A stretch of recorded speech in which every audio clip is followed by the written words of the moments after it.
السلام علیکم ورحمۃ اللہ وبرکاتہ۔ کسی سوال کرنے والے نے سوال کیا، میں اور میری بیوی اپنے والد کے ساتھ رہتے ہیں، کیا ہم سب کی جانب سے ایک قربانی کافی ہے یا کہ 2 جانور ذبح کرنے ہوں گے؟ اس کا جواب دیا گیا، الحمدللہ آپ کو ایک ہی قربانی کافی ہے، کیونکہ آدمی اور اس کے گھر والوں کی جانب سے ایک ہی قربانی کافی ہونا سنت سے ثابت ہے۔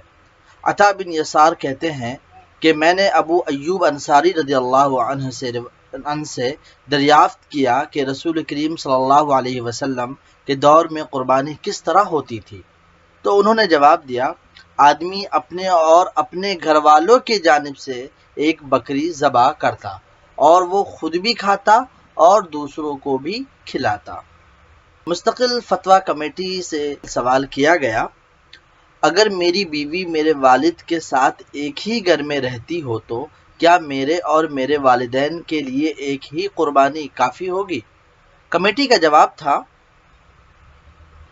اگر واقعتاً ایسا ہی ہے جیسا کہ آپ نے سوال میں بیان کیا ہے کہ باپ اور بیٹا ایک ہی گھر میں رہتے ہیں، تو پھر آپ اور آپ کی بیوی اور آپ کے والدین اور آپ دونوں کے گھر والوں کی جانب سے ایک ہی قربانی سنت کے مطابق ادا ہو جائے گی۔